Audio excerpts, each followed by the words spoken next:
Adam, can we get you to wave it? There you go. So Adam's down here.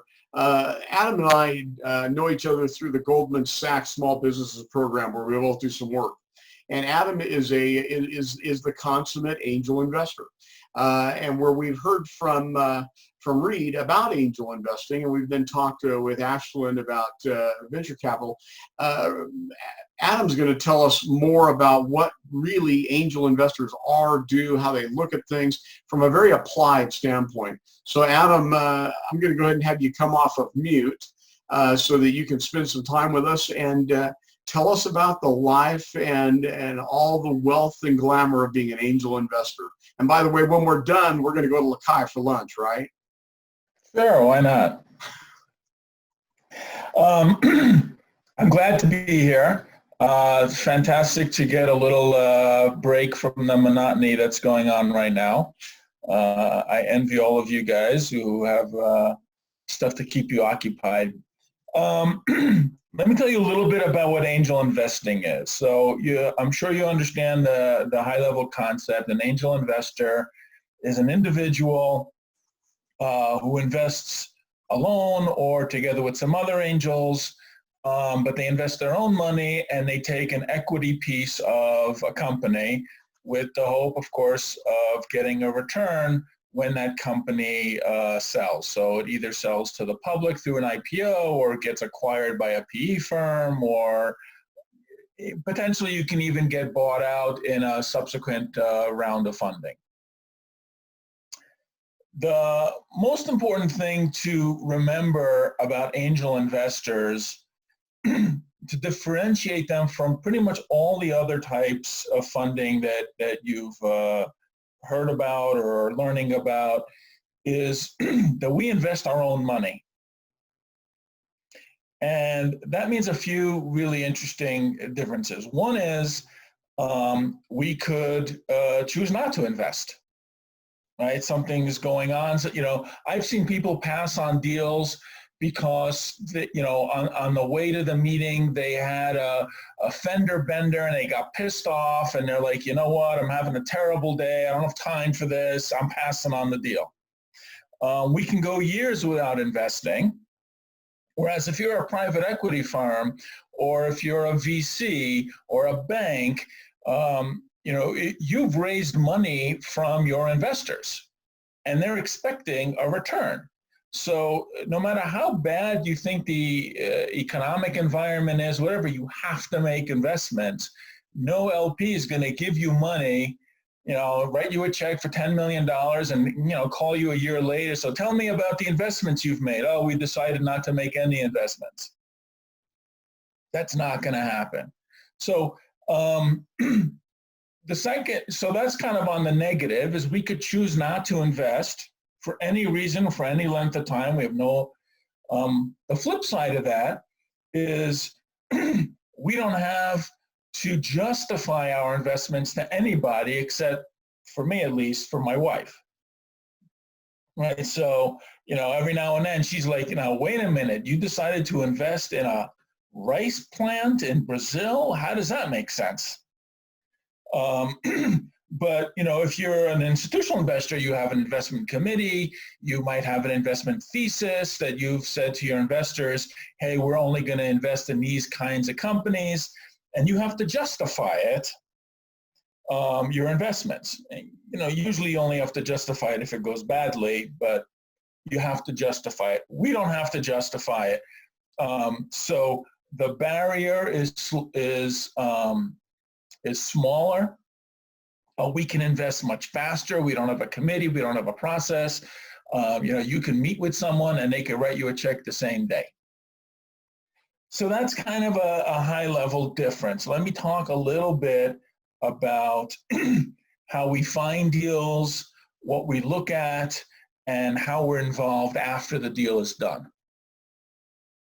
And then, of course, any questions, Richard, maybe you can moderate or whatever, but I'd love to, have this be a little more interactive. So how we source deals, I like to say it's a little bit like how you find someone to date. So you can go to a bar or a club where you expect there to be a lot of people. So there's a lot of things like that. There are pitch sessions. There's a deal forum that venturecapital.org puts on. There's several environments where a lot of companies looking for funding come in and they present. Another way is you just meet them through people that you know. So I have friends that contact me. I have the sons and daughters of friends. I have, the brother-in-law of our housekeeper. Anybody might come to you and say, hey, I've got a deal. And that's great. And you might find some really interesting deals that way. A lot of the deals just come informally and never go through a formal process. But if you were going to go through a formal process, in Utah, there are two angel groups. There's the Salt Lake City Angels and there's the Utah Angels. And the process is pretty straightforward. You apply to them. They each have a website. And they'll invite you in for what's called a screening meeting. And so usually a subset of the angels will meet with you. They'll hear your story. And if they think it's something interesting, they'll invite you to present to the whole group. The whole group, will get together usually monthly, and you'll present. And if they like it, they'll continue meeting with you, and ultimately they'll invest. Even though they meet as a group, they all invest individually. So this is just really a shortcut for most, so that we can all bring companies together. So if I find something good, instead of me calling everybody, I know we're having a meeting. But everyone acts individually. It's still good to have a warm introduction if you're going to something like that. So if you present or find an angel who really likes your deal and they want to write a check, you'll negotiate on terms. People are like, and I'm sure you guys have all studied how to determine the value of a company, but ultimately the value of anything is what people are willing to pay for it. Right? And so there'll be some conversation between you and the angels about, what is the company worth? How much, am I going to get from my percentage? And there'll be all that negotiation. It's not quite as dramatic as Shark Tank makes it appear. But there's definitely a conversation and negotiation that goes on, and there's lots of different instruments. You might get equity right now. You might get, a promise for future equity with a discount, convertible notes. There's lots of different mechanisms, but the basic line is you'll negotiate and we'll take a piece of equity. If any of you ever decide to go down this process, I strongly recommend that you find someone who's done it before and give you some advice. And I'm always available if any of you ever want to reach out. Because there's a lot of terms that can be used that can really hurt you later on. So, they say that there's the number one lie entrepreneurs tell investors is these estimates are conservative. And the number one lie investors tell entrepreneurs is these terms are standard. So there are no standard terms, right? And people will say, and you might think that just because you have a majority of the percentage of the company that you're still in control of it, but that's not the case. They might have what's called drag-along rights, which means they can force you kicking and screaming to sell your company even if you don't want to. There are drag. So there's all kinds of terms. And if you ever get down to that stage, find someone who knows what they're doing to explain some of these terms, because it can be harrowing. But usually it's really great. Now, as I said, with angels, everyone is different. So there's no rules that govern how we act. There's no standards. Everyone is different. And so I have a good friend who's an angel investor, and he and I could not be different one from another. So he invests maybe $10,000 in a ton of companies. I think he probably has 100 companies that he's invested in, and he's hoping that one of them is the next Facebook. Now, obviously, being invested in 100 companies, he can't really be involved in that many, so he expects most of them to die, and he just gets his monthly updates, and every now and then something happens. I, on the other hand, I'm on the other extreme. I only invest in 1 or 2 companies at a time, maybe 3. I try and write much bigger checks, and I like to be involved in the company. So the last company that I invested in is a Utah company here named Blip. I don't know if any of you guys know it. Wave if you've heard of Blip. I'm just curious. Nobody? No. One person kind of heard of them. Anyway, they're a company out in Provo, and they sell space on digital billboards for small companies. But anyway, I worked for them for 2 years for no pay to just try and help them get their product team and operations team and sales teams built and focused and get the messaging right. I did that because I want to have my investment pay off, and I'm willing to do that. So I don't believe that frankly, I don't think anybody can, but I definitely can't consistently pick the winning companies. But what I do believe is that if I'm involved, I can help influence the outcome. So I try and do that. And so I tell people, depending how you look at it, I can double a company's chances of success from 1 in 1,000 to 2 in 1,000. So it all depends on how you look at things. But I like to be involved, and frankly, I tell most people angel investing is not something you do because you want to make money. There's a lot easier and better ways to make money. But it's something you do because you really enjoy it. I love startups, and I love all the process and the camaraderie and the hard work and the product and the highs and the lows. I just don't want to be doing a startup again myself. I don't miss the 80-hour weeks, the not seeing your families, which is a consistent piece of a startup. So for me, this is a great balance. So how involved the angels are and for how long all depends on which angel you have. And this is a lot like getting married. You really have to pick the right angel, because if you have, and this is not just goes for angels, it goes for anybody who owns equity. If you have the wrong person who owns part of your company, they can make your life miserable. So it goes the wide range, and and it's fun. I wouldn't do it if it weren't, and I think most of the angels do it because it's a lot of fun. Rick, was there any other things that you wanted me to cover specifically, or are there questions that anyone's kind of put up? Adam, that's a great start, and thank you very much. Guys, we're going to turn it over to you for some questions. Who has a question for Adam they'd like to begin with? Can I start with the question, Rick? Please, Jens. And Adam, this is Jens. Jens is a graduate of our program from 2012 and is co-teaching this course with me. Yes.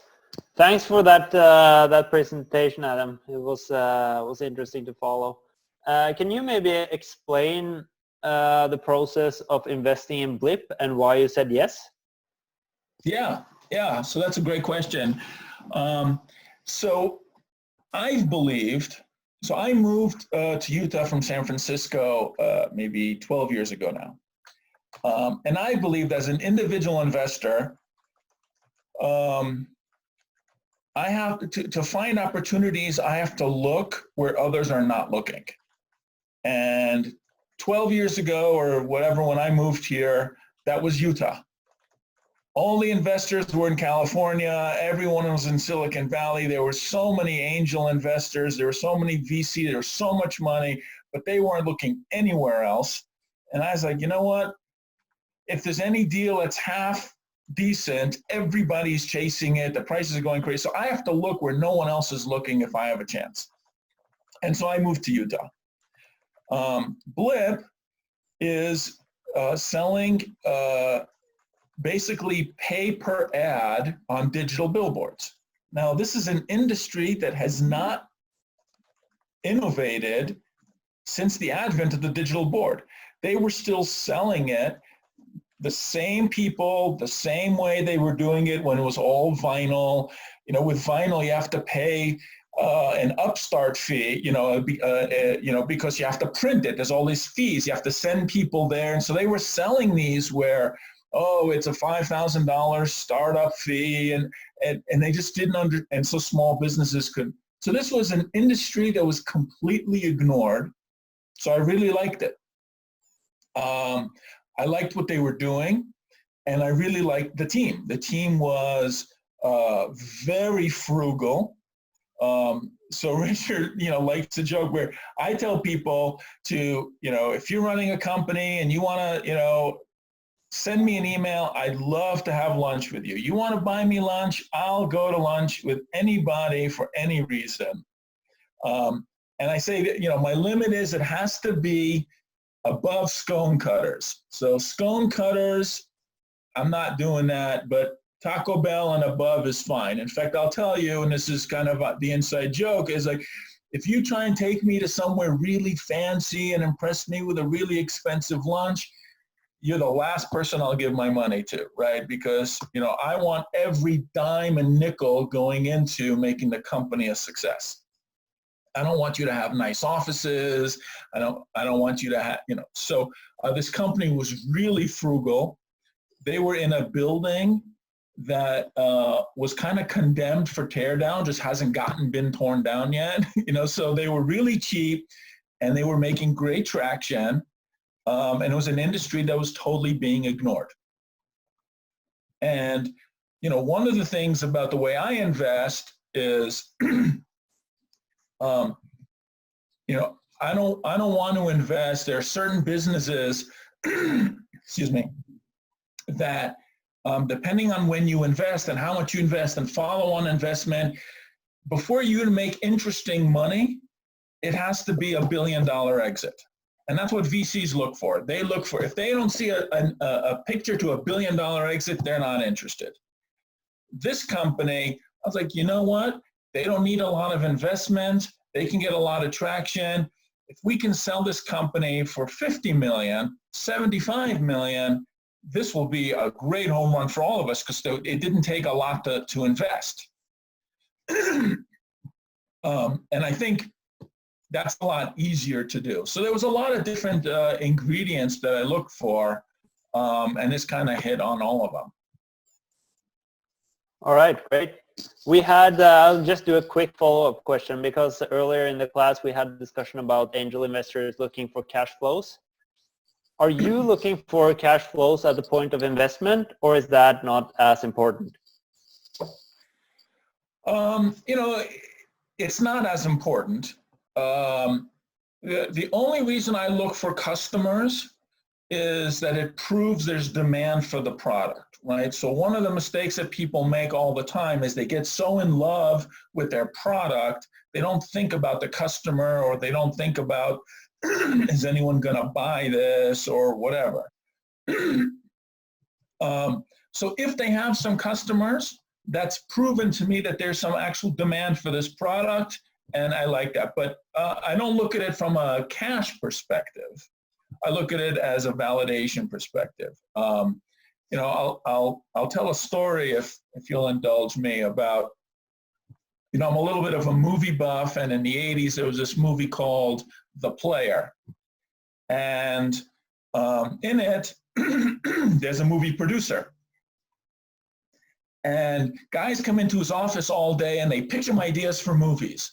They say, hey, I want to make a movie and it'll be like, you know, The Maltese Falcon and Sweet 16, and we'll get Matthew McConaughey, and, you know, and the guy's like, yeah, let's make that movie, or no, let's not make that movie.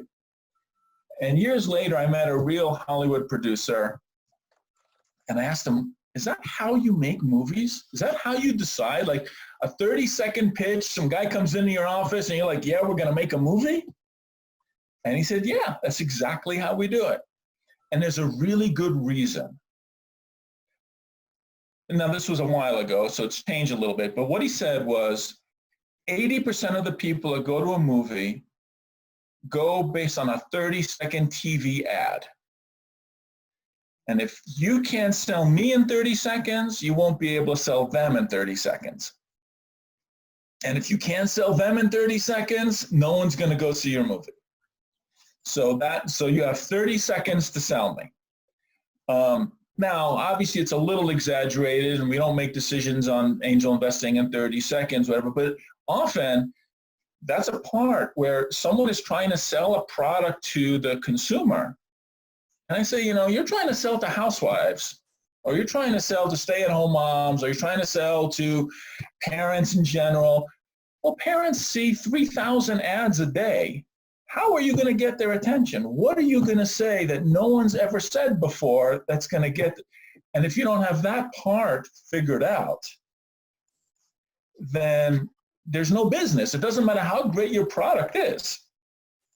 So that's a long answer to a straightforward question of the reason I'll sometimes look at cash flow is not from a cash perspective.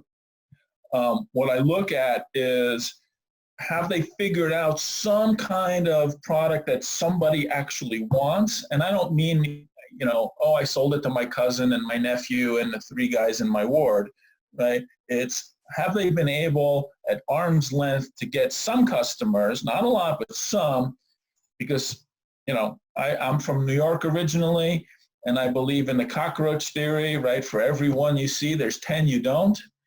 So if you've gotten 10 customers, that's 100 more out there that we can find. Great, thanks. So what other questions would you guys have for Adam? So I have a question. Thank you for your presentation. My name is Paola. So you mentioned a little bit the process that you have with the Salt Lake City Utah Angels and the Utah Angels. And basically, like you said that there is a screening, and then if you guys like the screening, then they present to the whole group. But what happens in a situation where there's 5 investors that want to invest, and there's like another 5 that don't want to invest? Like, like what happens in that situation?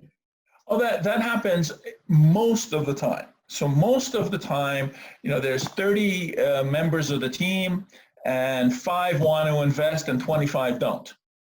And so the 5 will invest.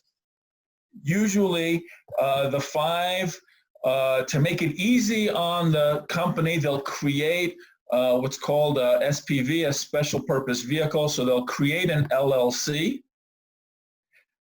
where the 5 people put money into that LLC, and that LLC invests. So on the books of the company, there's only one investor, that LLC, and that LLC has the 5 investors, and each one has their own percentage or whatever. But it is unheard of that everybody wants to invest. And that's why I said everybody invests their own money. It's not like they put their money into a bucket and the bucket invests. They're all investing their own money. So, you know, I might invest in this company and I might not invest in the next one, and what everyone else, and there have been companies where I've been the only one to invest. And everybody's like, no, you shouldn't invest. And, you know, the verdict is still out whether I get to tell them if they were wrong or right, but we'll see. But yeah, I thought that it was more like a mutual agreement, and then. Yeah, the only benefit of having the angel group is, on one, it's you get to see companies where a lot of people are bringing together, right? And so, if my network doesn't have somebody, but someone else's network does, so that's one. The second is you get expertise from different people. So there might be, a company that's, doing. There was a company that was doing, clothes. The clothes with logos on it and hats and all that kind of stuff. And there was a guy who was like, "Hey, I've been doing this for 20 years. I know everything about this." So, so you get a room full of experts. There's a company I'm thinking of investing in that has a new product for dentists. And there happens to be a dentist as one of the angels, right? So it's great for him to say, "Oh yeah." Now he's not going to invest, God knows why, but he can tell me a little bit about, the dentist's world. But it's not a group decision. Everyone makes their own decision. Thank you.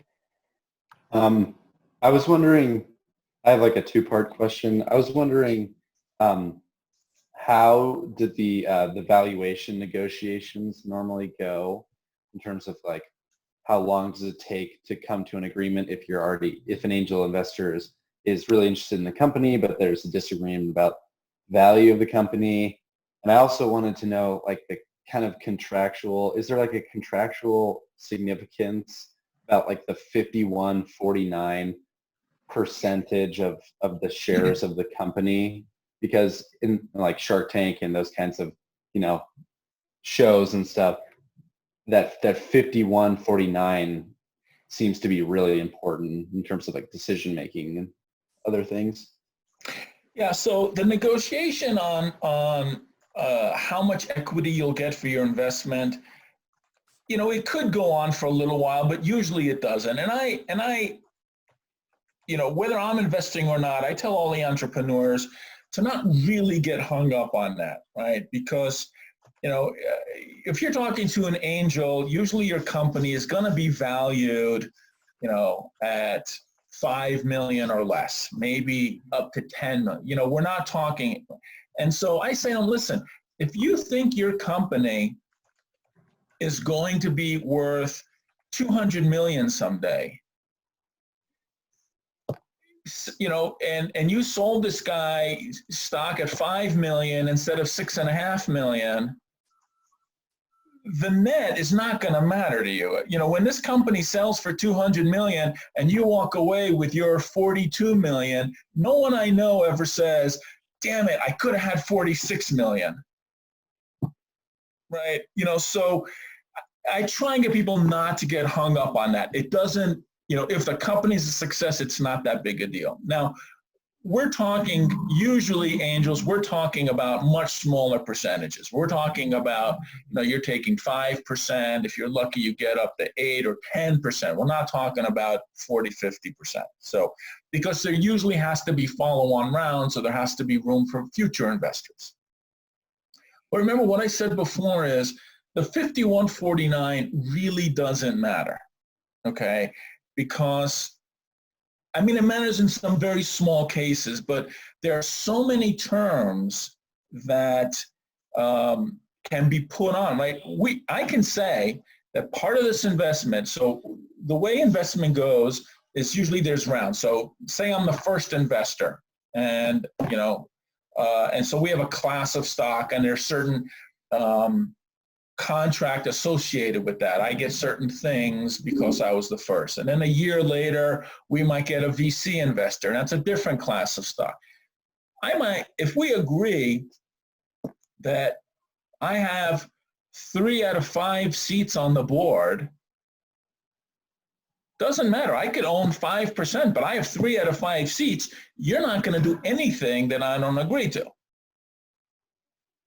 So there are other things like board seat. Now, it could also be that there's a part of the contract that says, so say I'll just, for argument's sake, I'll say I have a Series A preferred shares, right? And say I'm the only guy who has them because I'm the only angel investor who participated. We can say, you can't raise any more money without my approval. or you can't sell the company without my approval. There might be a list of things that you can't do without the approval of Series A preferred shareholders. Well, I am now essentially have veto on everything in your company, even though I only have 5%. I might have 1%.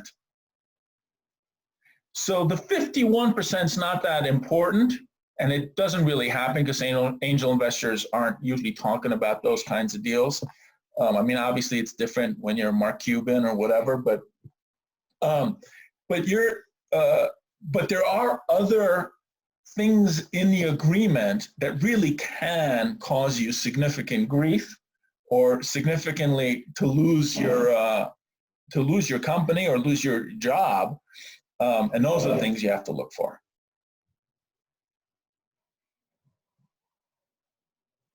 That's a good question, Dylan. So, Adam, thank you for taking your time to join us today. We know that you've got a lot going on.